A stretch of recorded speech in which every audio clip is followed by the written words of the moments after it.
Hello, I'm Mario Toneguzzi with Retail Insider. Joining me today is Manjit Minhas, owner and CEO of Minhas Brewery and Distillery, and also a judge on the popular TV show Dragon's Den. Thanks for joining us today.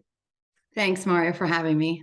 Well, I want to talk to you, Manjit, about social media because I see you everywhere. I hope that's a good thing. Yeah, no, it's a great thing, and I want to talk about the importance of that from a business standpoint.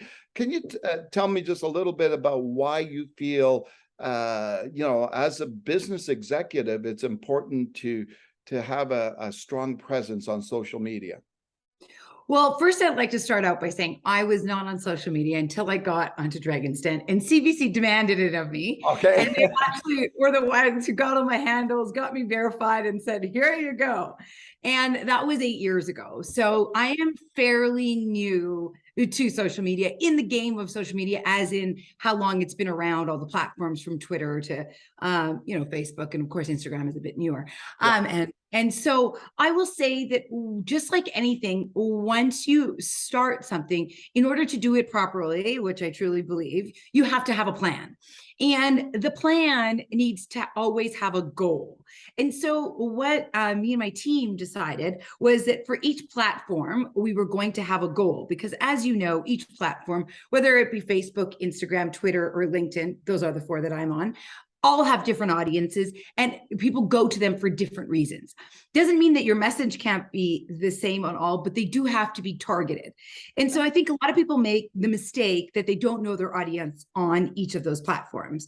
And I think that the reason, not only for having a social media presence for an individual, not only for a company, is that you do, in this day and age, have to create your own brand. Everybody is a brand. Not only me, because I'm on TV and a celebrity, but everybody has to have their own brand. We are all always now selling ourselves, no matter what our career is, what our job is, or where we're going, because that's how people find out and research about us now. It's not the old days when they do, the basic reference checks or the traditional ways of doing research anymore. Yeah, it's funny because I see it more now, right? And it's we're both based in Calgary, right? And I see some of the billboards, Save on Foods, right? You see Save on Foods, and who do they show is the owner, right? There with holding whatever, maybe a loaf of bread or something like that. Why is it important? Let's backtrack for a second. Many business owners or entrepreneurs are probably reluctant to do this because I don't have time, right? I got to run a business. What would you say to those types? Well, I would say, first of all, you don't need to do it yourself. I think it is absolutely time consuming and very quickly can become a full-time, part-time job if you want to do it correctly. And so the nice thing is that you can hire people, you can get people that do it part-time for you, consultants. They don't have to be on your actual team. And there's tons of companies that can do it for you, that do it at a reasonable cost. But the one thing that they do need content. They do need to know what your purpose and your goal is. And then they will be able to give you the metrics. They will be able to give you the numbers that can adjust to you to understand who, where, and what you need to be talking to. And so I think that, yes, it's important to go on there once in a while in order to understand each platform, to know what is going on around you, what's popular right now, what the memes are, what people are, doing and showing. Absolutely. But it's not necessary for everybody to do it on their own. And I would say, because not everybody is great at writing captions, for example. Some people write soliloquies, as my father does. I'm like that. I do think that there are absolutely ways of doing it that don't consume your life. But I will say that it is important to understand that it is just like any other marketing tool, you do have to have content, and you do have to spend some time to understand why you want to be on that platform. And so I would say, because, you know, just like anything, especially if you're a public person and or you're the face of your company, no matter what size of the company, you will get trolls, and you will get some people that definitely, you know, shoot for the heart. And it can be sometimes constructive criticism, but not always. It's easy for people to hide behind a computer to say things that they would never say to your face. So often you do need to have somebody who filters that information. And or I am a complete, listen, I am not an elected official. I am not a public, government. So I am a true believer in hiding, muting, and blocking when people get visceral, and when you don't need to hear or want that type of attention. And so I think that to do that on your own sometimes is very hard. Yeah. So what's your goal when it comes to, and strategy when it comes to social media? So it's always, it's got a couple folds to it. When it comes to the show, of course, I'm always getting people to understand who and what I am and my investments, so that they can pitch to me, but also choose me if I'm up against some other dragons and competing. But also an informative tool to understand. And I think that a lot of entrepreneurs are always looking at like that, to understand people's stories, and they can hopefully be inspired. They can also maybe feel like they see something in them, to that, you know, I think that you can't be what you can't see always. And so I think, you know, I don't believe in role models. I just believe in people telling their stories, good and bad. You can talk about the mistakes that you've made. Hopefully you prevent somebody else from making them. And so I think that it for me, it's about showing multiple sides of me, because on Dragon's Den, you get one business poor side of me. But having said that, I have a lot of boundaries on social media. I don't show my kids. I don't show a lot of my personal life. But that was something that was conscious in the beginning. And I think that a lot of people would go back and say, I wish I didn't do this, this, and this. So I think it's really important that when you personally are getting yourself out there, and it's an open profile, not a private profile, that you actually have a plan to say, these are my non-negotiables. This is not what I will show and discuss. And this is what I'm willing to. And everybody around you has to be on the same page also. And so, you know, we came up with a plan. Not only with my company, but my family at the same time, to say, are you comfortable? What is the purpose? What is not? Like a sneak peek into my life, but my personal life, not as much. Yeah, exactly. Do you have a favorite channel? You know what? It really depends for what it is. I love fashion. So for that, I love Instagram. But I would say for business, definitely LinkedIn. I will fully admit that is the one that I check, because I really get a lot of interesting messages from people that I get to meet, and vice versa, that I'm able to connect with, that I want to on LinkedIn. And also it's a great celebration tool to see what others are doing, where they're moving, what the trends in business, et cetera, are. And I will say also Twitter. I know that a lot of people have moved off of it but I find it a quick, nice hit to get my news, what is topical this hour around the world. And so to keep up with family and friends and others, I think Facebook is fantastic. And so like I say, it really does depend on what I'm looking for at a particular time or day. Yeah. So I'm curious, when you factor in all your channels, roughly how many followers do you have? Oh, goodness. I don't know. Probably, I think maybe 200,000, maybe more. I'm not, offhand, I don't have it.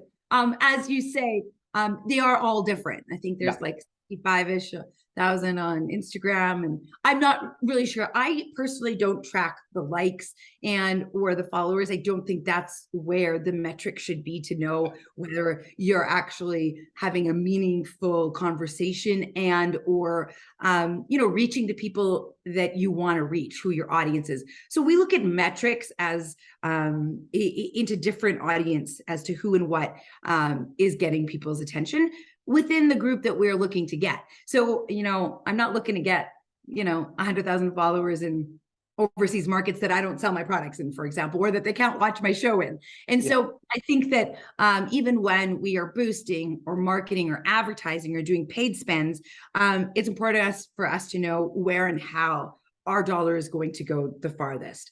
And so, and the audience that we're looking to attract. And so I think that that is important for a lot of people also to understand that just because you have a ton of followers, it matters where they are and who they are too, not just the entire number. Yeah, if you have a follower in Tuktayaka or whatever, like, okay, I don't think you sell Min has beer in Tuktayaka, correct? No. So you mentioned your podcast. Tell me a little bit about that. Yeah, so I started the Manjeet Minhas podcast about 6 months into the pandemic, something I had thought about for a very long time. I just never had the time to do it. And so then suddenly, of course, like everybody else, I was at home and had some extra hours when I was not working, even though I was working more than ever. But because I wasn't commuting or traveling or socializing or doing anything else. So actually I talked to my producer and I was like, listen, I think this is the time, because I think all my other friends and also really interesting CEOs and business leaders of this country now have the time too, because they're all at home. So maybe this is the time. And to my delight, everybody that we reached out to was like, yes, absolutely, let's chat. And so some I knew very well, and some I knew, but I didn't know their deep stories, their deep backgrounds. And so I learned a lot. And some, I just was like, I would like to talk to them, and reached out. And so it was really fascinating. It was delightful. After my first podcast went live, the first episode, it hit the top 10 of the Apple podcasts, which was really exciting for me, because it was really just me. The idea was me having a conversation with somebody for an hour and a half. You see a 30-minute edited-ish video, but audio, sorry. And having a conversation and digging into their lives, my philosophies, their philosophies. So you hear a little bit of both. And I think most Canadians would be surprised to find out that so many top CEOs and business leaders in this country have very similar stories to them. And they've gone through a lot of hardships in life, just like them. And I think that that's why in a lot of cases, it's been very successful. So I'm right now recording my third season. And so I do have 2 seasons of the podcast. And of course, it's a bit harder to track people down now as everybody's gotten to the real world. But I'm really excited with everybody's feedback through social media, actually, to tell me who they want to hear from next. And who would be really interested to learn about their stories, about their journey, about their, maybe not successes, but some of their failures, which is really exciting too. So who was your first guest? My first guest was actually my dear friend, Vince Guzzo, who owns Guzzo Cinemas. And so it was a really delightful conversation, and I've known him for a long time. But I learned a lot about him at the same time. Yeah. So tell me some over the last couple of years, who have some of your guests been? Yeah, so I've had, like they say, we started out with Vince. I've had Lisa Lisson, my dear friend and the CEO of FedEx, Jim Pattison, who we don't have to introduce. Let's see who else. Christiane Germain, who owns the Le Germain Hotels, along with her brother. So a very similar entrepreneur story to me and my brother, which was really fascinating. Ed Sims, the CEO of WestJet. And of course, we were chatting in the middle of the pandemic. I don't know if I can say we're out, but anyway. So a lot of great questions on travel, his story, how he ended up in Canada, never mind Calgary. Michael Denham, who is the CEO of BDC, so talking about startup culture and a lot about funding and where the bank is going. Jim Treliving, my fellow dragon, and of course the head of Boston Pizza. And so, yeah, we've had a lot of fabulous people. Chef Vikram Vidges. About social media, actually, we've talked to Tom Kaiser, who's the CEO of Hootsuite, which many of us use in the social media world. And then my friend Andrew Chow, who many might not know his name, but everybody knows the company he started, which was Skip the Dishes. And so how he did that, how he did it very differently, starting from Winnipeg, which most people don't know. And so some really fabulous stories. And then we have a lot of small to medium-sized entrepreneurs who've done some really fantastic things, such as Karina Birch from Rocky Mountain Soap Company, the sisters behind Kendall and Justine Barber, behind Poppy Barley, which is, a great leather goods company. So a little bit of everything. Cool. If you had a dream guest, who would it be? Oh, goodness. I'm not going to say it out loud because then, but I'm going into season 3 and 4 to get some of those that I haven't nailed down yet. Okay. Just like anything, I think it's fantastic that people are always like, oh, it must be easy. Well, it's not, because people got to open up. And not everybody is always at the point where they're ready to open up about their story. So more to come. Stay tuned. All right, super. Last thing I wanted to ask you is you talked about storytelling, right? And whether it's your podcast or whether it's social media, I know a big phrase over the last few years has been, that storytelling is the new marketing. Do you really do you believe that? And what are your thoughts on that? Absolutely. I think, listen, we're all selling, and we got to sell by telling a story, by connecting with people. You got to answer in that storytelling, the basic 5 W's: who, what, where, when, why, and how. You have to be able to bring somebody in to identify with you and your story, to understand your product, why they need it in their life, your service, whatever it might be. And so, yeah, I think that in order to stand out in a very cluttered world now of marketing, where you have, seconds just to get people's attention, there has to be something that grabs their attention in order for them to read more, to research more, to actually buy in, literally and figuratively, to you and your brand and your product. And so I truly do believe in storytelling. And I think that it is just another version or a name for a pitch. A big part of that is that storytelling piece, is that what makes you different. Because listen, anybody can make a widget. In my case, anybody can make a beer, anybody can make a vodka, but what makes mine different? And I need to be able to tell that story of brand, of the product itself, but also of the company and why you would want to support our company. Mm-hmm. Speaking of the beer, I was in Saskatchewan just here a few weeks back, and man, I couldn't believe the sale prices on Minhas beer in Saskatchewan. I thought, wow, that's fantastic. Well, yeah, we actually have the largest distillery in Saskatchewan, and it is in Regina, and we have a brewery also there. And Saskatchewanites have been so supportive and so fantastic. We've been there for quite a while. In that we before used to bring our product in from our other breweries and distilleries, and then we decided about 4 or 5 years ago that we were going to build a really fantastic world-class distillery and brewery in Regina. And it has been quite the journey. It has been really fantastic because there is such fantastic talent and skill in that province. And as we know, some fantastic barley. We've always bought our barley from Bigger, Saskatchewan. And so it's really nice that we're able to use it right there instead of sending it to Calgary or the United States or any of our other facilities. Super. Well, thanks very much, Manjeet, for joining us today. Thank you.